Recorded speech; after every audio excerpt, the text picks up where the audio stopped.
देना नहीं है। मैं जानना चाह रहा हूं नहीं, आपका स्टैंड क्या था? देना नहीं है। सावन का पहला सोमवार गया, स्टैंड क्या था आपको? कांवड़ कोई आपने घोषणा करी तो मुझे बताइए। मैं आपको बता देता हूं सर। हाँ बताइए सर, आप सुन लीजिए एक मिनट। आप पहली चीज, सावन के सोमवार का किसी इकोनॉमिक एक्टिविटी से लेना देना नहीं है कि जिससे कि मार्केट्स रन करेंगे। दूसरी बात, अच्छा ईद का लेना देना है, सावन के सोमवार का लेना देना नहीं है। इस निष्कर्ष पर आप जनाब कैसे पहुंचे ये भी समझाइए जरा। अब मैं बोल लूं सर, आप मुझे 30 सेकंड तो आपको बोलने ही दे रहा हूं सर। देखिए, हम हिंदू 85% है।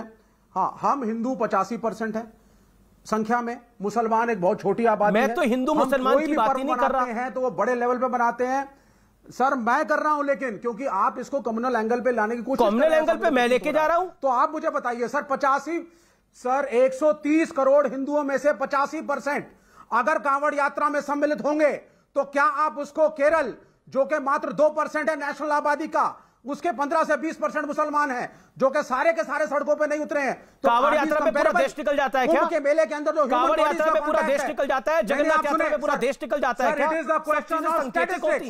It is the question of statistics. आप बताइए मुझे, कांवड़ यात्रा में कितने सम्मिलित होते हैं लोग? चलिए बताइए, अमरनाथ यात्रा में कितने सम्मिलित होते हैं? आप मुझे बताइए, कुंभ में कितने सम्मिलित होते हैं? So I mean we should talk of statistics. We should not I am talking about I am talking about statistics only. Okay, let me come on that. आप मुझे बताइए, कोरोना में केरल के केसेस 50% है कि नहीं है? देश में जो देश से कंट्रीब्यूट कर रहा है, केरल उसका 50% कंट्रीब्यूट कर रहा है, नहीं कर रहा? ये स्टैटिस्टिक्स कैसी लगती हैं आपको? बिल्कुल सर, 10 सेकंड। हाँ 10 सेकंड आप मुझे बताइए इस बात के बाद। Thank you sir. आप बिल्कुल सर, और ऐसा इसलिए है क्योंकि हमारे यहां टेस्टिंग ज्यादा हो रही है। अगर 1,80,000 टेस्टिंग हम कर रहे हैं केरला में, जिसकी आबादी 3.25 करोड़ है। अरे यूपी की आबादी आपसे कहीं ज्यादा है। उत्तर प्रदेश में यूपी की आबादी आपसे कहीं ज्यादा है सर। उत्तर प्रदेश से मुकाबला करिए। 1.25 लाख 2 टेस्टिंग है वहां पर। सब जगह लो टेस्टिंग है, सब जगह लो टेस्टिंग है। महाराष्ट्र में लो टेस्टिंग है, असम में लो टेस्टिंग है, कर्नाटक में लो टेस्टिंग है, तमिलनाडु में। अरे जहां देखिए पॉइंट ब्लैंक ये है, इसको हम जस्टिफाई करने की कोशिश कर रहे हैं। ओके, आप you made your point. Okay, आपने अपनी बात को रखा, मुझे संबित पात्रा के पास जाना चाहिए। संबित पात्रा, ये तुष्टीकरण की बात नहीं है, ये तुष्टीकरण की बात नहीं है। जब कांवड़ यात्रा होती है तो 85% निकल आते हैं सड़कों के ऊपर। जब जगन्नाथ यात्रा होती है तो 85% सड़कों पे निकल आते हैं। जब कुंभ होता है तो 85% सड़कों पे निकल के आते हैं। लेकिन ये देश जानता है कि कौन सड़क पे कितना निकल के आता है, उस विषय में मैं जाना नहीं चाहता। संबित पात्रा, तुष्टीकरण आप कर रहे हैं, आरोप ये है। देखिए, पहले चूंकि आंकड़ों के विषय में बात हुई तो पहले मैं कुछ आंकड़े रख देता हूं, उसके बाद तुष्टीकरण है या नहीं उस पर बात कर लेंगे। आंकड़ा नंबर 1, चूंकि उत्तर प्रदेश और कांवड़ यात्रा के विषय में बात हुई, उत्तर प्रदेश का जो पॉपुलेशन है वो लगभग 24 करोड़ 24 करोड़ है। और आज मतलब कल जब डाटा रिलीज हुआ तो 36 केसेस उत्तर प्रदेश में आए थे। जो केरल है, केरल का पॉपुलेशन अप्रॉक्सीमेटली 3.5 करोड़ है, 3.5 करोड़ है। और कल लगभग 23,000 पेशेंट जो हैं कोरोना के पॉजिटिव हुए थे। नेशनल एवरेज पॉजिटिविटी की कोरोना को लेकर 2.5% है और केरल में जो परसेंटेज है पॉजिटिविटी की वो 12.35% है। सोचिए कितना बड़ा गैप है। तीसरी बात है, कुल 24 घंटे में भारतवर्ष में 43,654 केसेस आए और केरल में 24 घंटे में 22,129 अर्थात 50% केस आए हैं। कुल भारतवर्ष में जो पॉजिटिव केसेस है वो 4 लाख, कुल भारतवर्ष में जो पॉजिटिव केसेस है वो 4 लाख के आसपास है। जो active cases, positive active cases Kerala में 1,45,000 है। ये परिस्थिति केरल की है। जो कई ऐसे पत्रकार भी थे, कई ऐसे लेफ्टिस्ट भी थे, तो केरल मॉडल को लेकर एक हवा बनाने की कोशिश कर रहे थे। आज वो केरल मॉडल पूरी तरह से ध्वस्त हो चुका है। जहां तक का तुष्टीकरण का विषय है, देखिए आप भूल जाइए हम लोग क्या कह रहे हैं। सुप्रीम कोर्ट ने बकरा ईद के विषय को लेकर सुनवाई की थी।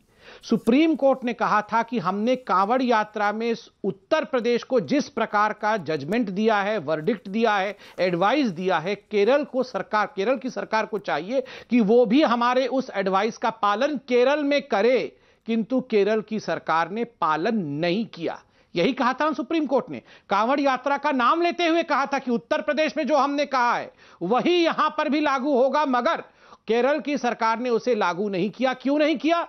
और अभी अभी सीपीआईएम के प्रवक्ता कह रहे थे यहां पर कि यह एक इकोनॉमिक नेसेसिटी है, इकोनॉमी को बचाना है तो केवल 3 दिन के लिए हमें जो है छूट देने की आवश्यकता है। कमाल की बात है, इकोनॉमी को बचाना था केरल में तो केवल बकरा ईद के दिन, उससे एक दिन पहले और उसके एक दिन बाद यह छूट आप दे दोगे तो इकोनॉमी केरल की बच जाएगी। कमाल का विषय है। और किसी दिन आप छूट नहीं दे सकते हो, और किसी धर्म की पूजा के समय आप छूट नहीं दे सकते हो। बकरा ईद के समय ही सारा का सारा इकोनॉमी आपको बचाना है।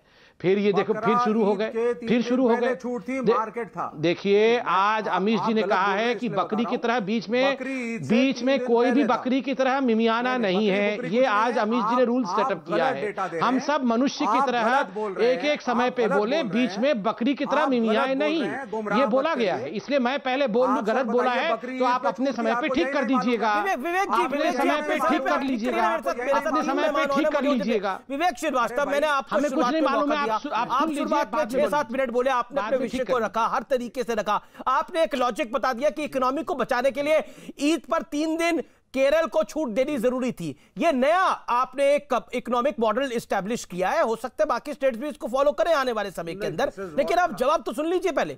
समित पात्रा 30 सेकंड। अरे सर देखिए विवेक जी देखिए, आप बड़ी सारी डिबेट्स में जाते होंगे, आप बड़ा सम्मानित करते हैं। देखिए मेरा कार्यक्रम जो है वो बहुत ज्यादा देखा जाता है। मेरा निवेदन है कि कम से कम हम एक दूसरे की बात सुन ले और एक दूसरे के ऊपर ना बोले। समित पात्रा, आप अपनी विषय को कंप्लीट करिए, देन तस्लीम रहमानी, देन शहजाद जी बोलिए। देखिए केवल सुप्रीम कोर्ट ने नहीं, इंडियन मेडिकल एसोसिएशन आईएमए ने भी चिट्ठी लिखकर केरल की सरकार को जताया था, उनको वार्निंग दी थी। इन सब वार्निंग्स के बावजूद केरल ने जो किया है, ये 3 दिन आप अगर बकरा ईद के पहले, बाद में, बकरा ईद के दौरान, जब भी आपने 3 दिन बकरा ईद के समय ये रिलैक्सेशन दिया, आप इकोनॉमी को बचाने दे रहे थे? बिल्कुल नहीं। आप अपने तुष्टीकरण की राजनीति को 27% वोट बैंक को एड्रेस करने के लिए कर रहे थे। मगर सबसे बड़ा विषय जो मुझे दिल को छूता है, आप बताइए, इस पूरे देश में कांवड़ यात्रा हुआ नहीं, मगर कांवड़ यात्रा को लेकर जिस प्रकार का एक माहौल बना दिया गया, मानो कांवड़ यात्रा बहुत खतरनाक चीज है, कांवड़ यात्रा में निकलना पाप है, कांवड़ यात्रा के विषय में डिस्कशन भी नहीं होना चाहिए, होना तो बहुत दूर की बात है। मगर आप इस देश के तासीर को देखिए, इस देश में किस प्रकार से तुष्टीकरण हर जगह घुस चुका है कि किसी ने बकरा ईद पर एक दिन चर्चा नहीं की। आपने तो मस्जिदें खोली, 50%, आपने कहा कि 50% लोग मस्जिद में आ सकते हैं, 50% उनकी जो कैपेसिटी है वो फुल होगा और कोविड नॉर्म्स के साथ होगा। आप कांवड़ यात्रा के साथ ये क्यों नहीं कर सके कि केवल 50% नॉर्म्स फुलफिल होंगे? अगर 85% है तो नहीं जाएंगे, 5% लोग ही बाहर आएंगे? नहीं, क्योंकि इसमें तुष्टीकरण नहीं हो पाएगा, इसमें सेक्युलरिज्म खतरे में आ जाएगा। अगर कांवड़ यात्रा हो जाता तो सेक्युलरिज्म खतरे में हो जाता, मगर बकरा ईद होना, चाहे उसके लिए आज 23,000 केस क्यों ना भुगतना पड़ा, चाहे उसके लिए तीसरा वेव क्यों ना आ जाए, मगर बकरा ईद पे सवाल नहीं उठना चाहिए। अमीश जी, इस